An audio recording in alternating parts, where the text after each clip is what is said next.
Assalamualaikum warahmatullahi wabarakatuh. Berjumpa lagi di channel kita Graha Mu'alaf, Edi Prayitno dan Menachem Ali.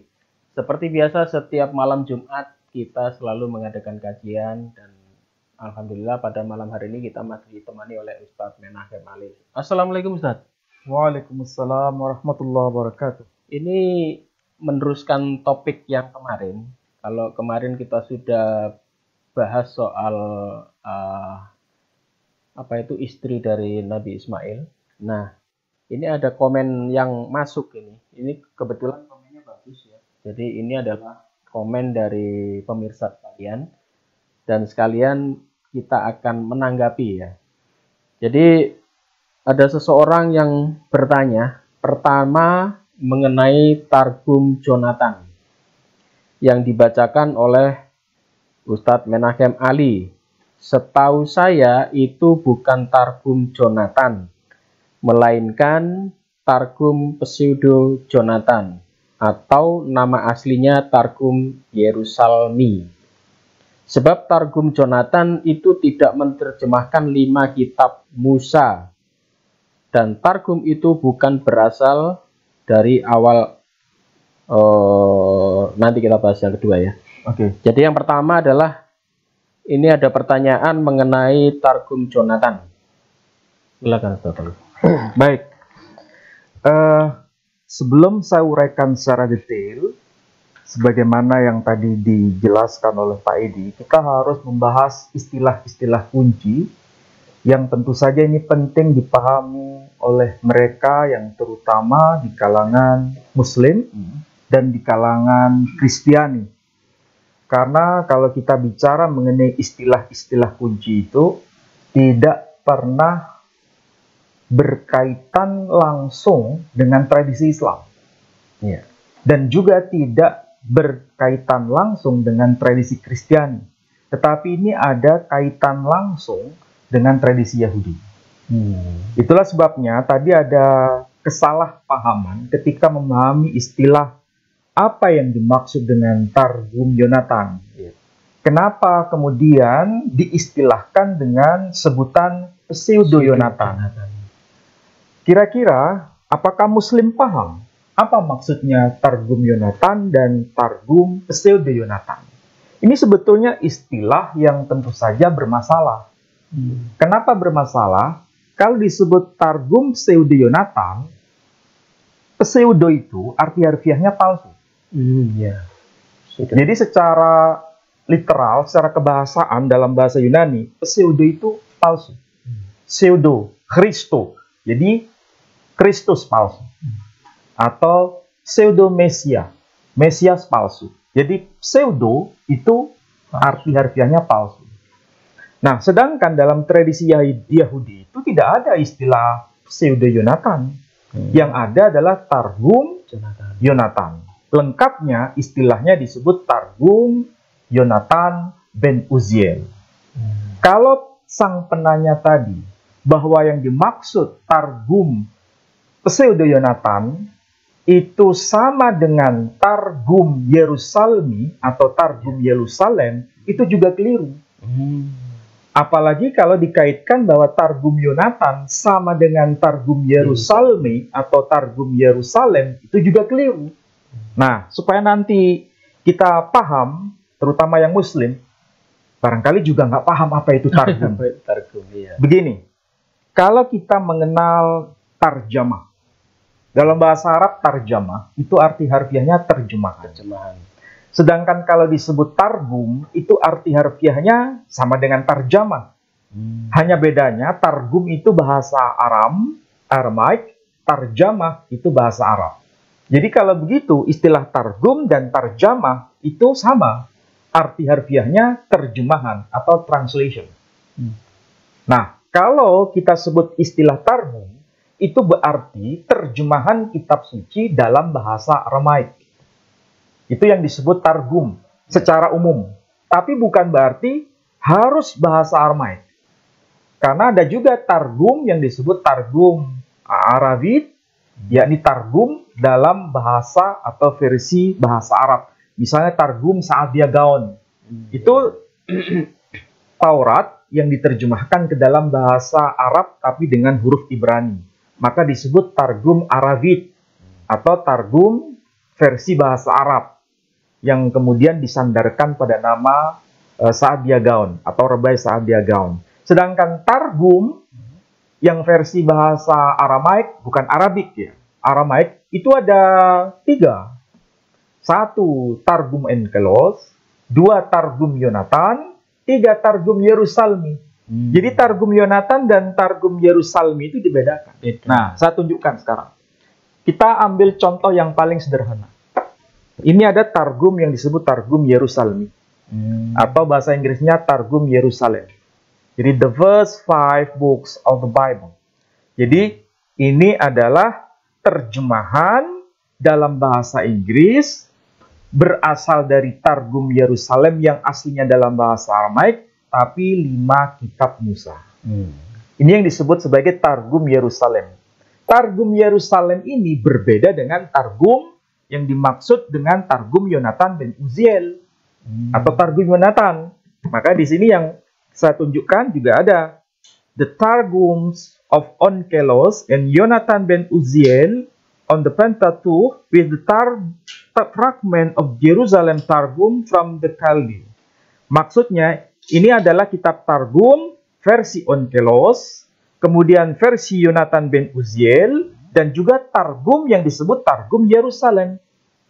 Jadi ada berapa kitab Targum di sini? 1 Targum Onkelos, 2 Targum Yonatan, lengkapnya Yonatan ben Uziel, ketiga Targum Yerusalem. Jadi 3 Targum ini semua ditulis dalam bahasa Aramaik, bahasa Aram. Ada lagi yang disebut Targum Aravit, Targum versi bahasa Arab yang pernah kita bahas, yakni Saadia Gaon.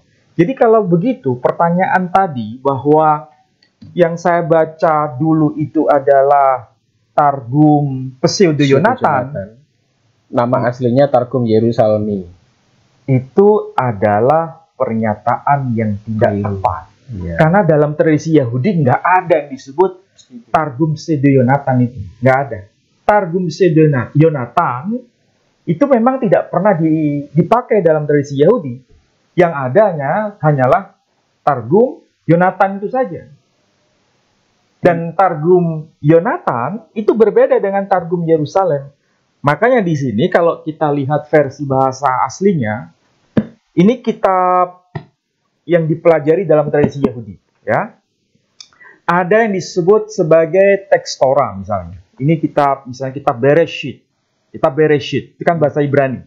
Hurufnya besar-besar. Ini pasti bahasa Ibrani. Di sebelahnya ada yang versi bahasa Aram atau Aramaik. Ya. Dan itu tulisannya pakai huruf Ibrani, tapi bahasanya Aramaik. Ini yang disebut sebagai Targum Onkelos. Targum Onkelos itu hanya 5 kitab Musa. Oke. Setelah itu juga ada yang disebut Targum Yonatan ben Uziel.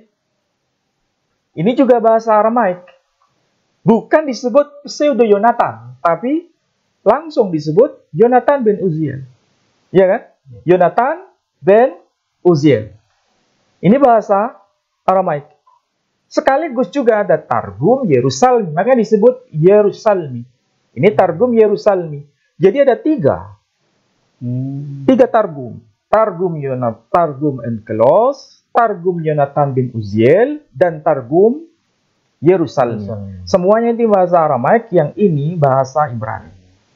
Jadi sangat tidak tepat kalau disebut dengan istilah Pseudo Yonatan. Saya paham istilah Pseudo Yonatan itu dianggap sebagai targum palsu menurut cara berpikir Kristiani.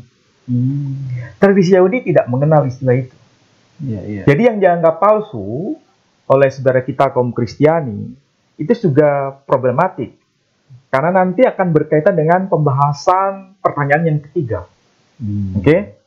Nah, kalau dikatakan bahwa Targum Yonatan itu targum yang dianggap palsu atau Pseudo Yonatan, ternyata orang Yahudi tidak menyebut Pseudo Yonatan. Kalau disebut Pseudo Yonatan, kenapa itu diletakkan dalam teks yang dianggap sebagai bagian penting dari tradisi pesantren Yahudi? Kalau saya sebut istilah pesantren ya, yang disebut pesantren Yahudi berarti itu pengkajian dalam tradisi keagamaan Yahudi tidak pernah menggunakan istilah pseudo Yonatan. Mereka mengatakan bahwa Targum Yonatan tidak menerjemahkan 5 kitab Musa. Nah, ini juga pernyataan yang sangat keliru. Kalau Targum Enkelos itu memang hanya Targum untuk Taurat saja. 5 kitab Musa yang disebut Hamisakum Setora, 5 buku Musa, kitab Kejadian, Keluaran, Imamat, Bilangan dan Ulangan, ya kan? Itu memang ditulis oleh Enkelos yang kemudian disebut dengan istilah Targum Enkelos. Sedangkan Yonatan bin Uziel itu menerjemahkan bukan hanya 5 kitab Musa yang disebut Taurat atau Pentateuch, tapi juga kitab-kitab selain itu.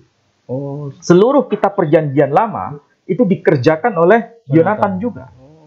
Jadi Targum Yonatan itu bukan hanya 5 kitab Musa, tapi sekaligus kitab nabi-nabi dan tulisan-tulisan suci yang disebut sebagai Torah, Nevi'im, Ketuvim.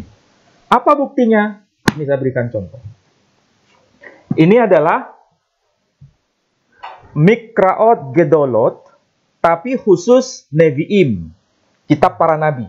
Lebih khusus lagi, kitab Nabi Yesaya, ya, Yesaya.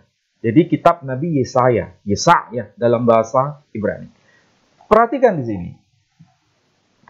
Kalau ini ada teks tulisan besar bahasa Ibrani, ini adalah teks bahasa versi aslinya, ya, kitab Nabi Yesaya.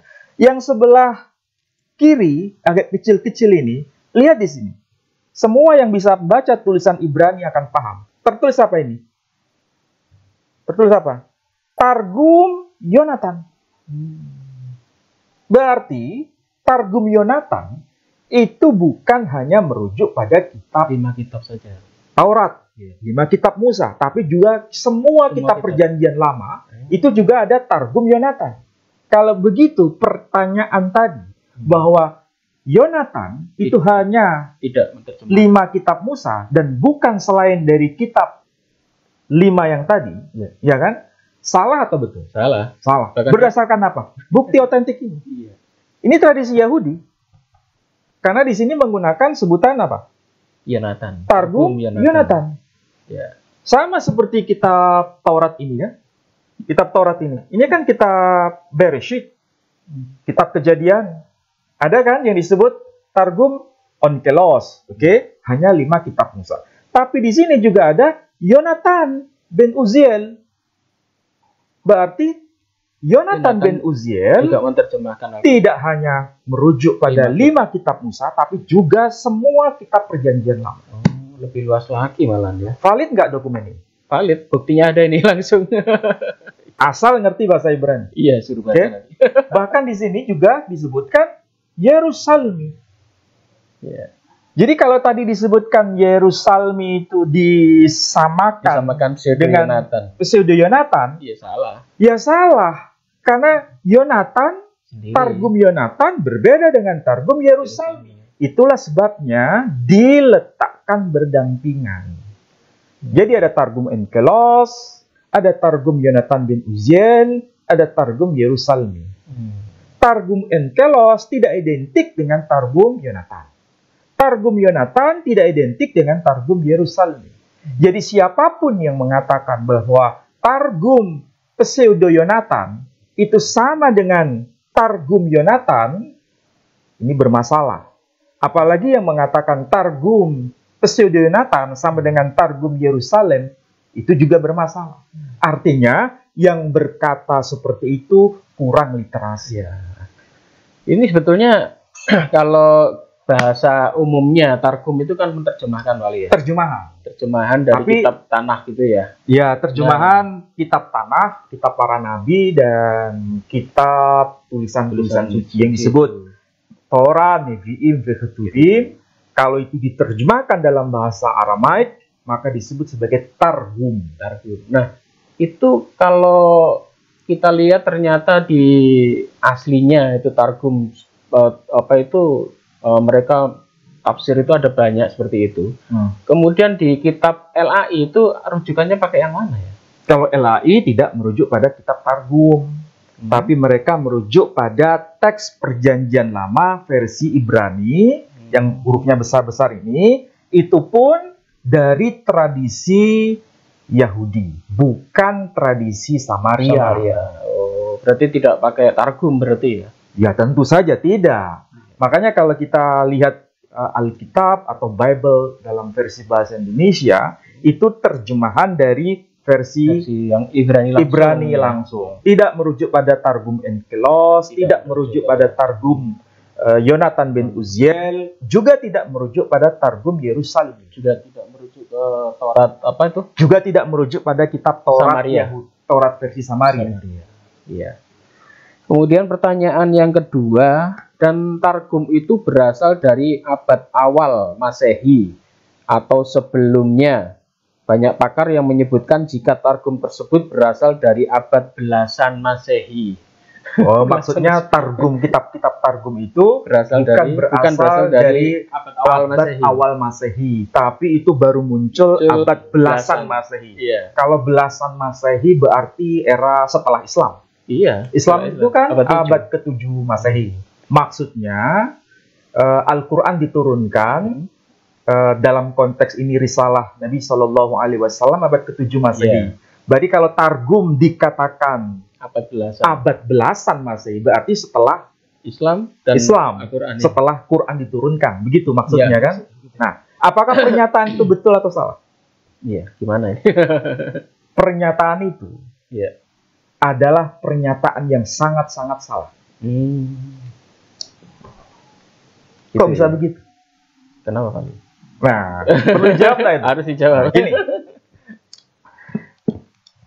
semua tradisi Kristen, baik Ortodoks, Katolik, dan Protestan, semua mereka sepakat bahwa Targum Enkelos itu ditulis pada awal Masehi. Awal Masehi. Bahkan kalau ini dikatakan ditulis pada awal Masehi, berarti itu era sebelum Kristen atau era awal Kristen? Sebelum. Saya ulangi lagi pertanyaan Masehi ya? Pak Edi kurang cermat. Awal Kristen ya? Kalau dikatakan Targum Enkelos itu muncul, ditulis pada awal Masehi, berarti itu munculnya era Kristen atau era sebelum Kristen? Munculnya era Kristen. Nah, ya. Dan semua kaum Kristiani paham ini. Ya. Termasuk dalam konteks ini, Targum Yonatan dan Targum Yerusalem atau Targum Yerusalem itu juga tidak muncul pada awal belasan Masehi, tapi munculnya pada awal Masehi. Oh, gitu. Dari mana kita bisa tahu itu? Iya, dari fakta teks itu sendiri. Fakta teks. Nah, begini.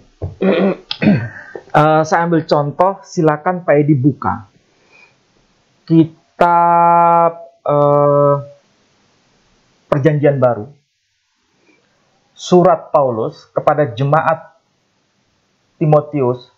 kepada Timotius yang kedua. Surat Paulus yang kedua kepada Timotius. Berarti 2 Timotius. Iya.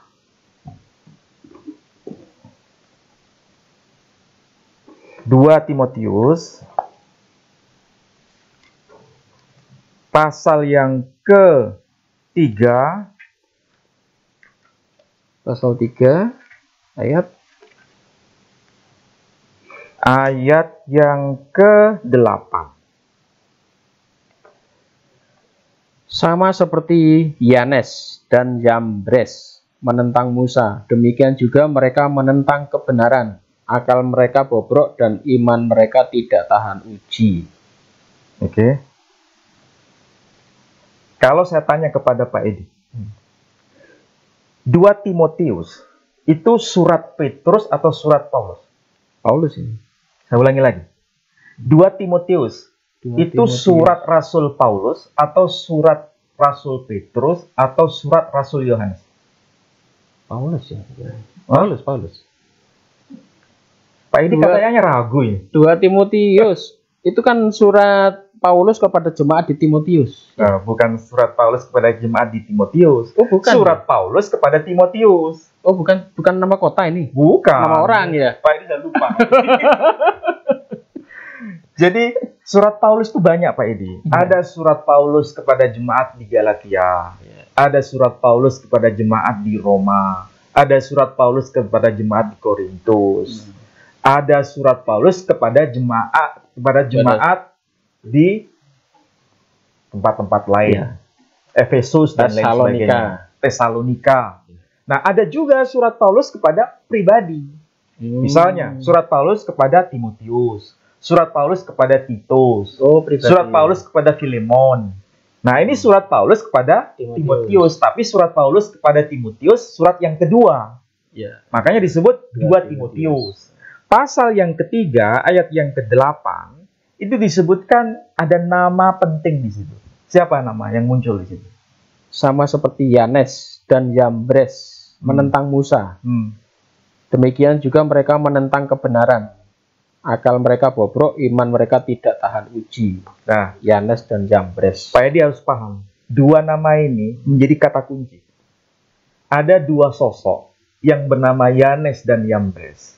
Ini adalah 2 tukang sihir yang menentang Musa. Oh, tukang sihir ini namanya Yanes dan Yambres. Ya, paham ya? Karena waktu itu Nabi Musa itu melawan Fir'aun. Ketika Nabi Musa melawan Fir'aun, ada tukang-tukang sihir. Maka tukang sihir kemudian mengeluarkan tali temali, kemudian menjadi ular. Dan Nabi Musa melemparkan tongkatnya menjadi ular. Ular yang dari tali temali tadi itu dimakan oleh ular dari Nabi Musa yang berasal dari tongkat itu. Nah, tukang-tukang sihir itu disebutkan namanya. Yanes dan Yambres. Pertanyaannya dari saya. Apakah kisah tukang-tukang sihir yang melempar tali temali menjadi ular itu juga diceritakan di dalam kitabnya Nabi Musa? Maksudnya kitab Taurat 5 kitab ada itu? Gak? Tidak ada.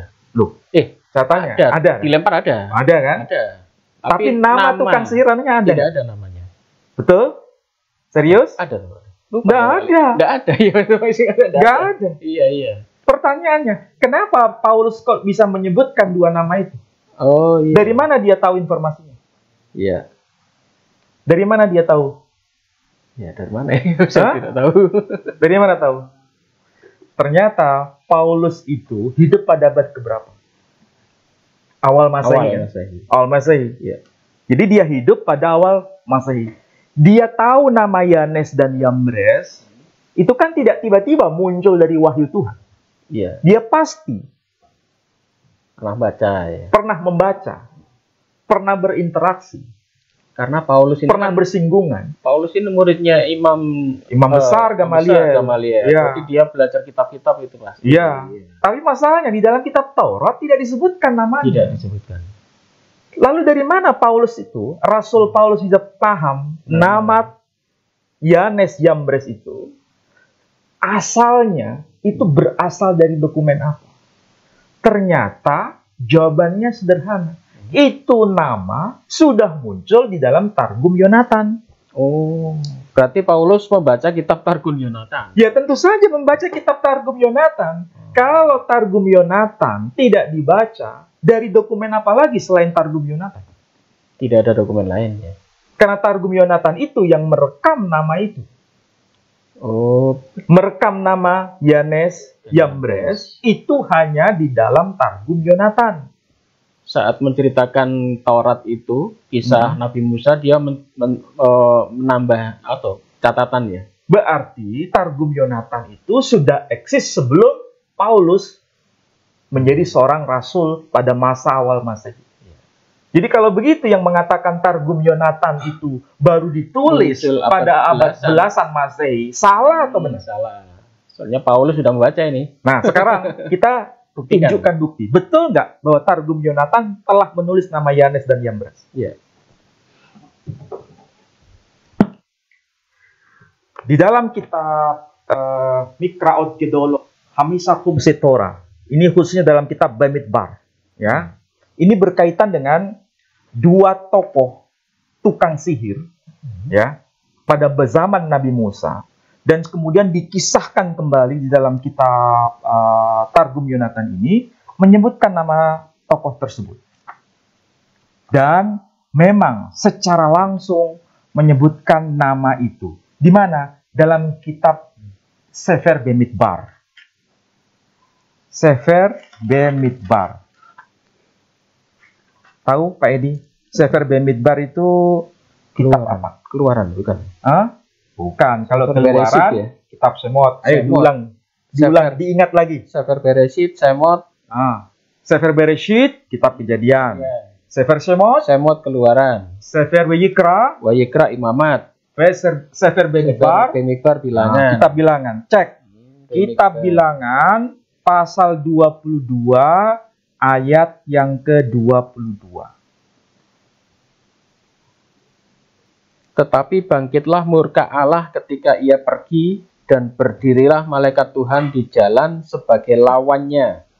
Bileam mengendarai keledainya yang betina, dan 2 orang bujangnya ada bersama-sama dengan dia. Oke. Jadi secara terjemahan itu ada tokoh yang bernama Bileam dan 2 bujang. 2 orang bujang. 2 bujangnya ini terkait dengan tukang sihir pada masa Musa itu. Oh, 2 Dan orang. namanya disebut di sini. Oh, Ini namanya. Disebutkan ini. Yenis Wayambris. Yenis Wayambris. Jadi Yanes dan Yambres. Dalam mana? Bilangan. Dalam kitab mana ini? Lihat ini. Targum Yonatan. Berarti kalau begitu, kitab Targum Yonatan ditulis pada masa belasan Masehi, setelah era Islam, atau ditulis pada awal Masehi, saat Paulus sendiri ada. belum menulis Kitab. surat kepada Timotius. Berarti sudah ada awal itu, abad ke-1 ya. Nah, jelas ya? Jelas. Ya. Berarti orang yang berkata bahwa Targum Yonatan ditulis pada masa Awal. era setelah Islam atau belasan Masehi, ya, abad 15, abad pertengahan, itu kan belasan Masehi setelah Islam muncul. Berarti itu salah atau benar? Salah. Salah. Baik, ini pertanyaan ketiga, yaitu mengenai nama istri Ismail, yakni Adisah dan Fatimah, yang disebutkan dalam Targum tersebut. Targum Yonatan maksudnya. Targum Yonatan. Nah, oke. Dari mana sumber asalnya si penulis mendapatkan kedua nama tersebut? Sebab jika kita merujuk pada Kumas Pentateuch, selaku sumber utama sama sekali tidak menyebutkan kedua nama tersebut. Nah, sekarang saya tanya. Kalau pertanyaan yang terakhir tadi mengatakan bahwa nama dari istri Ismail itu tidak disebutkan di dalam kitab Perjanjian Lama atau dalam kitab Taurat. Betul atau tidak? Nama istri istrinya. Nabi Ismail disebutkan tidak namanya di dalam kitab Perjanjian Lama? Nama Tidak istri ada. Tidak ada ya? Tidak ada. Persis sama seperti nama tukang sihir di zaman Fir'aun yang menentang Musa. Namanya disebut nggak di dalam kitab Perjanjian Lama? Tidak ada. Dia disebut. Tapi anehnya, dalam Targum Yonatan, nama tukang sihir yang melawan Musa, Yanes dan Yambres, disebutkan, sekaligus nama istri Ismail yang bernama Fatimah juga disebutkan dalam Targum Yonatan. Oh. Kalau begitu, nama Fatimah sebagai istri Ismail itu baru muncul pada era zaman Islam atau munculnya sebelum era Islam? Sebelum. Pak Edi kayaknya ragu-ragu lagi. Sebelum. Lagi. Nama Yanes Yambres, ya, sebagai tukang sihir yang disebutkan di dalam suratnya Paulus, kitab Perjanjian Baru, itu sumbernya dari mana? Yanes dan Yambres itu sumbernya dari Targum tadi. Targum apa? Targum Yonatan. Ya. Ada nggak nama Yanes Yambres di dalam kitab Taurat Musa, Perjanjian Lama? Tidak ada. Ya. Berarti kalau itu munculnya di dalam kitab Targum Yonatan, disebutkan nama Yanes Yambres oleh Paulus dikutip, berarti kitab Targum Yonatan muncul pada zaman era sebelum Santo Paulus, atau setelah zaman Islam? Ya, zaman Santo Paulus masih hidup itu. Sudah ada. Awal sudah ada itu. Berarti bukan muncul pada era Islam, Bukan. kan? Oke. Ini kalimat pengunci Ya. untuk menjelaskan, karena di dalam kitab Targum Yonatan itu bukan hanya kitab Kejadian, bukan hanya kitab Keluaran, bukan hanya kitab Ulangan, bukan hanya kitab Bilangan, tapi seluruh perjanjian lama itu sudah ditulis oleh Yonatan bin Uziel. Termasuk munculnya nama Fatimah. Ada nggak di dalam kitab Sefer Bereshit, kitab Kejadian? Lihat di dalam kitab Kejadian atau Sefer Bereshit pasal 21 ayat 21.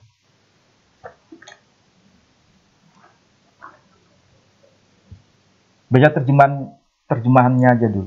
Maka tinggallah ia di padang gurun Paran, dan ibunya mengambil seorang istri baginya dari tanah Mesir.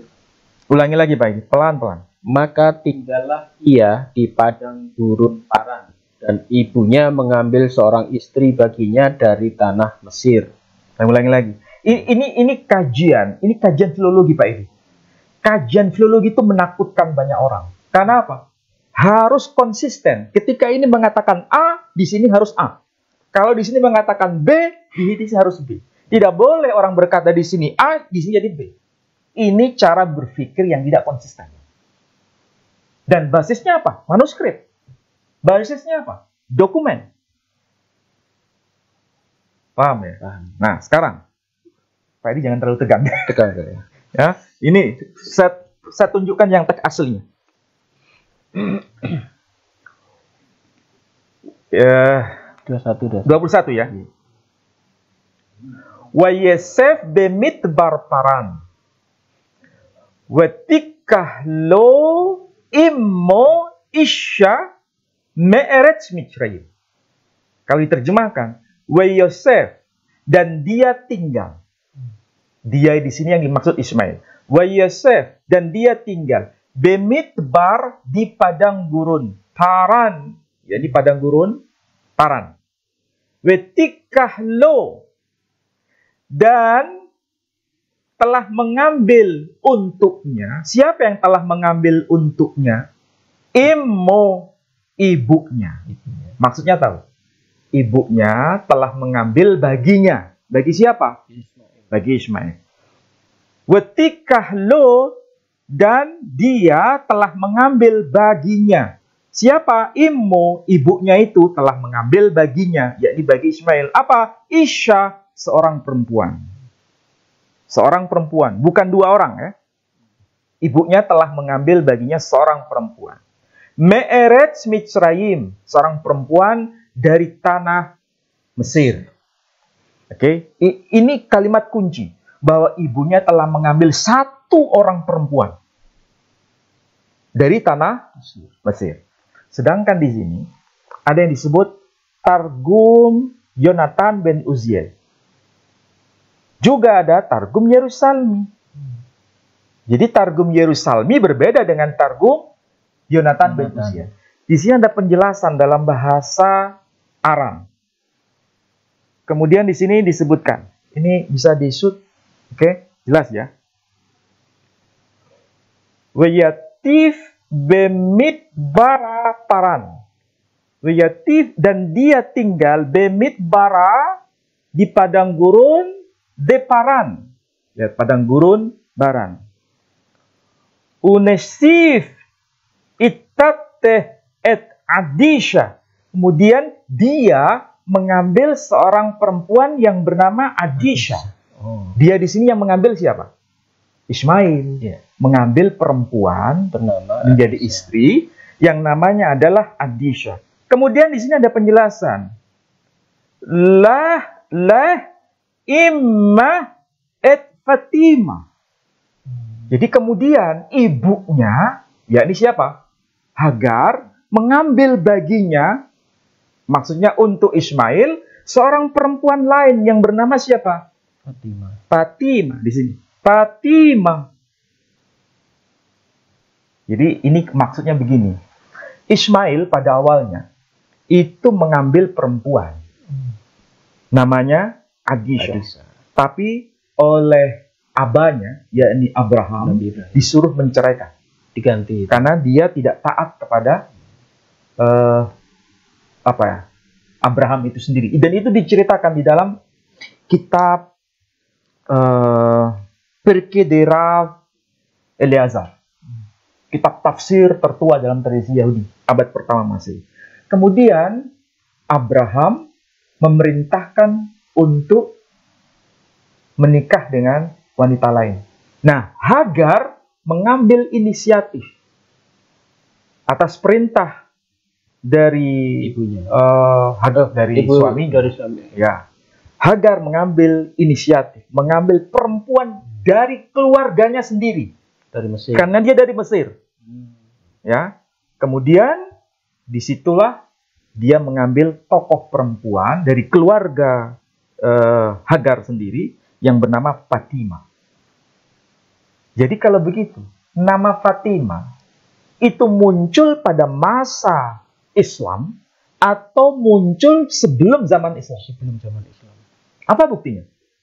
Ternyata nanti ada bukti. Karena ada begini Pak Edi, ada tuduhan nama Fatimah itu baru muncul zamannya Nabi Shallallahu Alaihi Wasallam. Ya. Bukankah nama putri Nabi bernama Fatimah. Fatimah? Berarti nama Fatimah itu baru muncul zaman Islam. Kalau ada pernyataan begitu, itu pernyataan yang salah atau benar? Ya, salah. Salah. Bagaimana kita bisa memvalidasi bahwa itu salah? Ya karena nama istrinya pamannya juga Fatimah ya. Nah, istrinya pamannya, Iya. istrinya Abu Thalib, Iya. itu bernama Fatimah binti Asad. Berarti nama Fatimah itu bukan hanya merujuk pada putri Nabi Shallallahu Alaihi Wasallam, tapi ada orang-orang lain sebelum zamannya Nabi Shallallahu Alaihi Wasallam Memakai nama itu. memakai nama Fatimah di kalangan tradisi keturunan Ismail itu sendiri. Berarti mereka sangat bangga. Dengan nama itu. Ternyata ada Karena ada kaitan dengan nenek moyang pertama yang berasal dari istrinya Nabi Ismail yang namanya juga Fatimah. Menurut siapa? Menurut tradisi Yahudi. Nah, pertanyaannya, kenapa Hagar yang mengambil inisiatif untuk istri Ismail itu berasal dari keluarganya sendiri? keluarga raja waktu itu ya. Nah, Akhirnya melahirkan raja-raja itu ini ya. adalah penting Pak Edi. Kenapa? Abraham mengambil Rifka sebagai istri Ishak. Ya, Rifka itu sebagai istrinya Ishak dari keluarganya Ibrahim sendiri, enggak? Rifka. Iya, dari keluarganya sendiri, dari keluarga besarnya di tanah Aram. Sebagaimana Hagar, istri Abraham, mengambil perempuan, sosok perempuan menjadi istrinya Ismail, juga berasal dari keluarganya Hagar sendiri. Jadi nggak boleh pilih perempuan sembarangan, karena ini ada kaitan dengan rencana besar. Dan memang betul. Tanggal 12 Nabi. Dan 12 nanti raja itu ya. anak-anak Ismail itu punya berapa orang? 12. 12 apa? 12 raja. 12 raja. Pertanyaannya, kenapa anak-anak Ismail kok bisa menjadi raja? Ya karena keturunan raja-raja Karena emang keturunan raja dari Fir'aun ya. dari Fir'aun. Pertanyaannya, Hagar itu siapa? Hagar itu Bat Par'o Hayata, putri perempuan Fir'aun. Fir'aun itu raja. Ya, soalnya kisahnya kan Nabi Ibrahim setelah Fir'aun tahu, itu Nabi Ibrahim kan dikasih hadiah. Kasih hadiah. Kalau hadiah kan nggak mungkin yang jelek. Nah, jadi Fir'aun itu zamannya Nabi Ibrahim, bukan zamannya Nabi Musa. Nabi Musa ada Fir'aun sendiri. Iya. Nabi Yusuf ada Fir'aun sendiri. Petinggi- Kalau menurut tradisi Yahudi. Petinggi Mesir itu Ya, disebut Fir'aun itu ya sama dengan Sebutan, sultan, sama sultan. dengan kaisar, Ya. sama dengan presiden. Ya. Kan ada Namanya beda-beda tapi. ya, ada Fir'aun Amenhotep, ada Fir'aun Ramses, ada Fir'aun Meneptah, dan lain sebagainya. Nah, pada zaman Abraham, Fir'aun ini menganugerahkan kepada Abraham putri kandungnya sendiri untuk menjadi bagian dari keluarga Abraham. Bukan Tapi budak ya. statusnya waktu itu belum menjadi istri. Bukan budak ya. Bukan. Sebagai mitra dalam keluarga Abraham. Menjadi nyonya yang untuk para hamba-hamba perempuan. Dia menjadi pimpinan tertinggi. Soalnya kisahnya waktu itu kan Ya, kisahnya bisa dibaca itu. Fir'aun itu mau Mau kemudian ngambil Sarah. Ya. ada apa? Teguran dari Tuhan dari langsung. Tuhan, ya. Kalau dia Fir'aun ini merasain teguran dari Tuhan langsung dan ini orang penting, nggak mungkin dikasih budak gitu. Ya. Makanya anaknya sendiri diberikan kepada Abraham. Bat Paro hayata, itulah Hagar. Nah, ketika Hagar melahirkan Ismail, berarti Ismail itu nasabnya nyambung kepada manusia unggul atau manusia rendah? Darah biru lah. Darah biru kan? Iya. Karena keturunan Firaun. Iya. Makanya ketika nanti akan melahirkan 12 raja, ini pertanyaan besar. Bagaimana mungkin kalau itu orang biasa bisa melahirkan 12 raja? Iya. Dia bisa melahirkan 12 raja karena dia cucunya raja. Sedangkan istri Ismail bagian dari keluarga besar Firaun, dari keluarganya Hagar sendiri. Dan itu termaktub dalam kitab yang dimaksud adalah The Dead Sea Scroll. Kitab yang ditemukan di Qumran itu. Abad ketiga sebelum Masehi. Cuma saya belum bahas itu. Nanti suatu saat dibahas. Artinya orang cerdas bisa memahami bagaimana mungkin Ismail bisa melahirkan 12 raja kalau tidak ada hubungan nasab dengan orang besar. Orang penting. Dan ternyata betul. Hubungan nasab dengan orang besar, yakni Fir'aun ini, karena nanti melahirkan raja-raja. Dan itulah nanti anak-anak Ismail bernama Kedar, Nebayot, Misma, Duma, Masa, dan lain sebagainya. Ya, soalnya kemarin tuh ada anggapan, bahkan saya waktu search di Google juga, itu banyak yang mengatakan bahwa istri Nabi Ismail yang kedua itu dari Yaman. Bahkan ada yang berani mengatakan bahwa Nabi Muhammad itu Al-Yamani. Ya, saya tidak membahas itu terlalu jauh, ya. Karena yang ditanyakan ini persoalannya adalah persoalan tradisi Yahudi. Saya menjawab dari tradisi Yahudi. Ya, tradisi Yahudi mengatakan istri Ismail itu bernama Fatimah. Fatimah itu bukan orang Yaman. Fatimah itu bukan orang Hadramaut. Fatimah itu bukan orang dari suku Jurhum. Tapi Fatimah itu dari keluarga besar Fir'aun dari Mesir. Sebagaimana Hagar juga dari Mesir. Dari tradisi apa? Tradisi Yahudi. Yang jadi pertanyaan besar, kalau istri Ismail itu berasal dari Yaman, siapakah namanya? Namanya di dalam tradisi Islam, ya, yang dikenal itu, namanya aneh. Kalau kita cerdas memahami, itu pasti bertanya. Namanya adalah Sayyidah binti Mudad binti Amru al-Jurhumi. Sayyidah binti Mudad binti Amru al-Jurhumi. Tahu maksudnya? Sayyidah itu nama atau gelar? Sayyid. Gelar ya. Sayyidah itu kan artinya tuan putri. Iya. Bukan nama orang kan? Tuan putri. Sayyidah Fatimah berarti Siti Fatimah. Sayyidah Khadijah berarti Siti Khadijah. Sayyidah itu nama atau bukan? Gelar itu. Bukan, gelar kan? Sayyidah Fatimah berarti ini tuan putri Fatimah. Sayyidah Hajar berarti Siti Hajar. Sayyidah Sarah berarti Siti Sarah.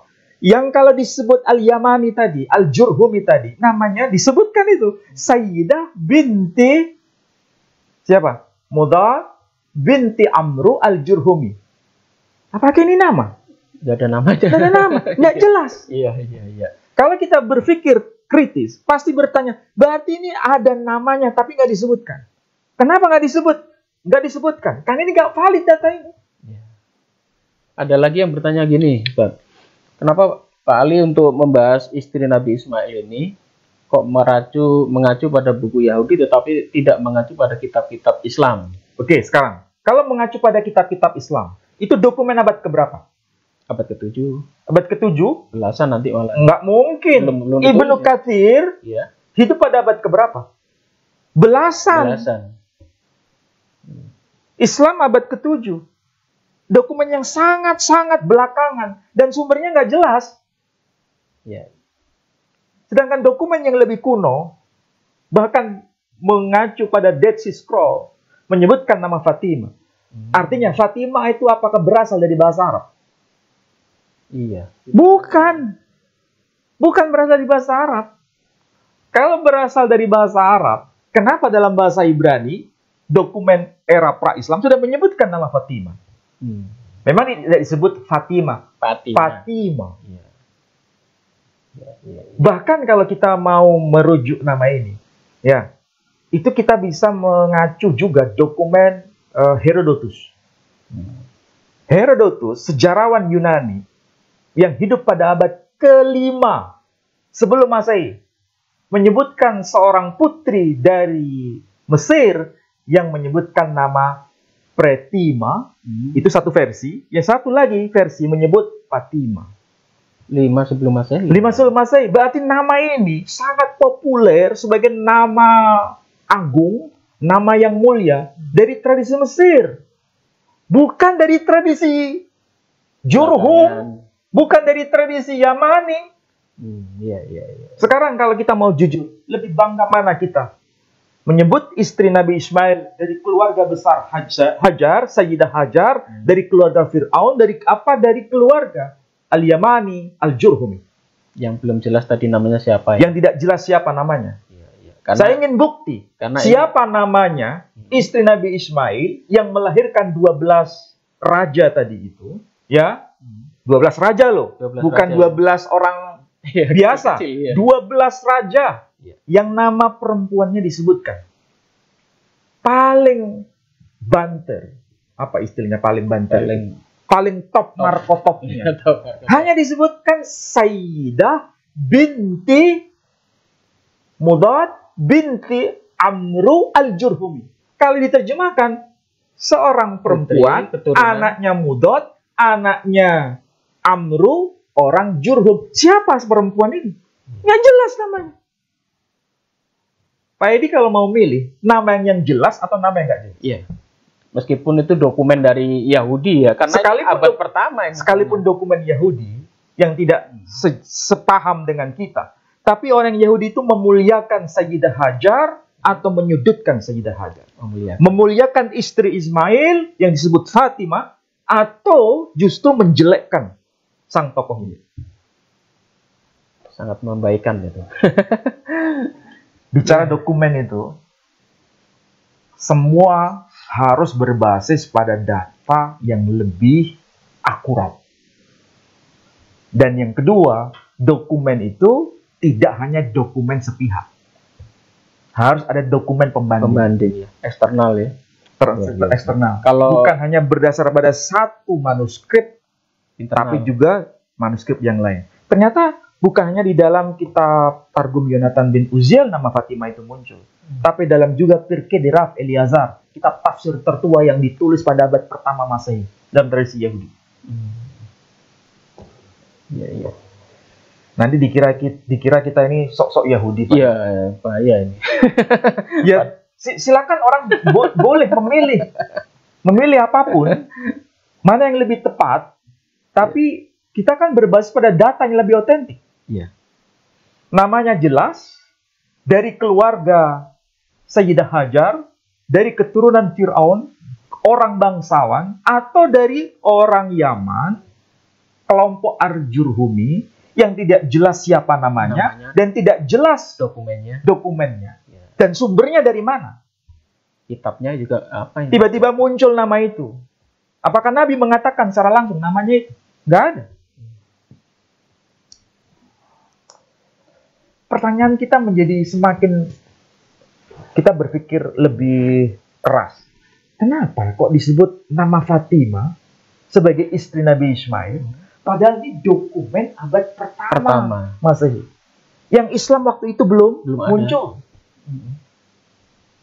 Dan orang-orang keturunan Nabi Muhammad nantinya bangga memakai nama anak-anak mereka dengan nama Fatimah. Buktinya nama dari istrinya Abu Thalib bernama Fatimah binti Asad.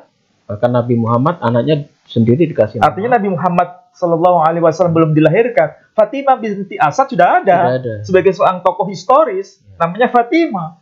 Berarti nama Fatimah itu nama yang keren atau tidak? Nama yang keren. Akhirnya kan diwariskan ke anak-anak cucu mereka. Iya. Sampai sekarang orang bangga menggunakan nama Fatimah. Sampai sekarang. Di Indonesia banyak ya? Banyak. Siti Fatima, ya kan? Bahkan ada nama gereja itu, Gereja Santa Maria de Fatima. Ada Fatima. Iya, ada itu di kawasan Eropa Barat. Berarti mereka memuliakan istri Nabi Ismail ya? Ya jelas, orang-orang Yahudi pun memuliakan itu. Bahkan orang Katolik pun memuliakan nama Fatima itu. Berarti sudah terjawab ini bahwa istri Nabi pertama poinnya ada Nabi Ismail itu bukan istri budak yang selama ini digembar-gemborkan orang yang nggak suka. Istri Nabi Ibrahim, maksudnya Hajar. Oh maaf, iya Nabi Ibrahim bukan Nabi Ismail. Nabi Ibrahim itu bukan keturunan dari budak tetapi putri dari Firaun. Istri Nabi Ismail juga dari keluarga besar Firaun. Dan akhirnya menghasilkan putra-putra, melahirkan 12 raja. Dan nama raja-raja itu pun menjadi nama kota-kota di semenanjung Arab ya. Iya, nama-nama itu tercatat dalam sampai sekarang ada itu ya. Peta yang ditulis oleh Claudius yang kapan hari kita sudah bahas itu ya. Bahkan nama-nama sampai ke Yaman tuh sampai keturunan sudah kita bahas semua kemarin. Ya, menarik ya. Baik pemirsa sekalian, bahwasanya kita sudah uraikan ya pertanyaan dari seorang pemirsa. Jadi kalau pemirsa sekalian mencermati kajian kita malam hari ini dan jika Anda masih belum paham, silakan Anda tulis di komen-komen ya. Ini disiarkan di beberapa channel, ada Geraha Mu'alaf TV. Silakan Anda buka di sana, subscribe ya, karena ini channel baru. Kemudian di Geraha Mu'alaf juga ada, kemudian di Menachem Ali juga ada, dan di channel saya Edi Praitno juga ada. Silakan Anda simak. Yang tidak paham silakan menulis pertanyaan di sana, dan kalau ada waktu, dan kita akan pilih pertanyaan yang paling bagus ya. Jangan pertanyaan yang hujat, jangan pertanyaan yang menghina. Nanti kalau yang komen-komen menghina itu nanti bisa kita blokir ya. Dan terus pantengin channel ini.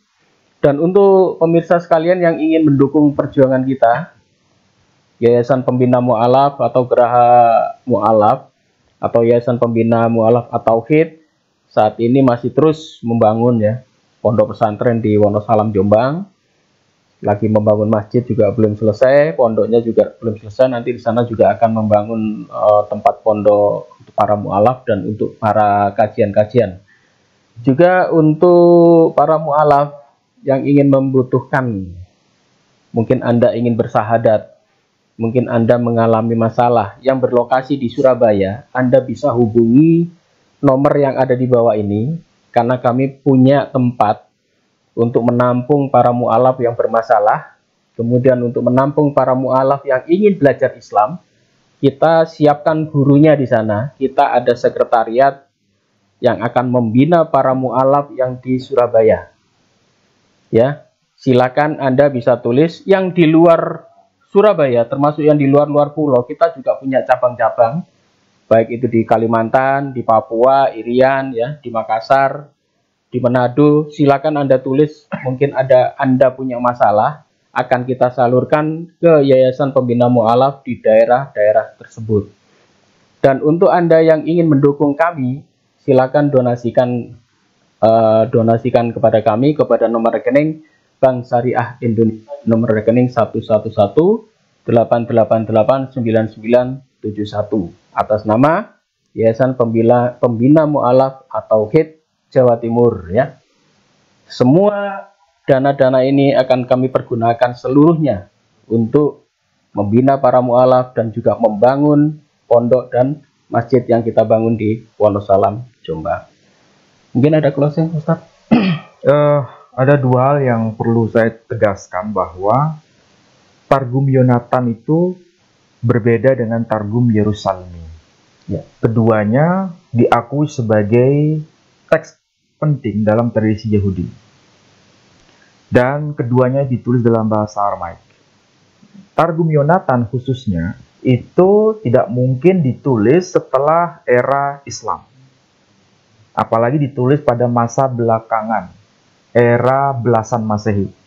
Tapi justru ditulis pada awal Masehi, sebelum era Kristen. Dan itulah sebabnya Paulus juga mengutip Targum Yonatan ketika menyebut nama Yanes dan Yambres. Yang kedua, Nama Yanes dan Yambres itu termaktub di dalam Targum Yonatan, khususnya dari kitab Sefer Bemidbar. Ternyata nama Fatimah, istri Ismail, itu juga tercantum di dalam Targum Yonatan, khususnya Sefer Bereshit. Sefer Bereshit, Sefer Wiyikra, Sefer Bemidbar, Sefer Semot, dan kitab-kitab para nabi yang lain, itu ditulis oleh orang yang sama, yakni Yonatan bin Uziel. Jadi tidak mungkin nama Fatimah itu baru muncul di dalam kitab Targum Yonatan, itu hasil dari rekayasa orang-orang Islam. Bukan hasil Setelah Islam ada. apa itu, sisipan yang disisipkan oleh orang Islam ke dalam kitab Targum Yonatan. Oh iya, nggak bisa. Tidak mungkin. Nggak mungkin. Karena apa? Karena Targum Yonatan yang menyebut nama Fatimah sebagai istri Ismail itu sudah eksis pada abad pertama Masehi. Gitu. Apalagi dalam kitab Pirkei Derav Eliazar yang ditulis pada awal Masehi juga menyebutkan nama Fatimah sebagai istri Ismail. Ya. Jadi sekali lagi itu bukan sisipan ulama Islam ke dalam kitab Targum Yonatan yang ditulis dalam bahasa Aramaik. Pertanyaannya, apakah ada orang Islam yang mengerti kitab Targum Yonatan pada masa itu? Ya, apalagi nyisipin Fatimah ke sana ya nggak mungkin. Apalagi Orang yang cerdas dan waras bisa menalar secara cerdas. Iya. Secara cerdas. Baik, saudara-saudaraku sekalian, demikian ulasan kita. Semoga ini ada manfaatnya dan mohon maaf jika ada salah kata. Wassalamualaikum warahmatullahi wabarakatuh. Waalaikumsalam warahmatullahi wabarakatuh.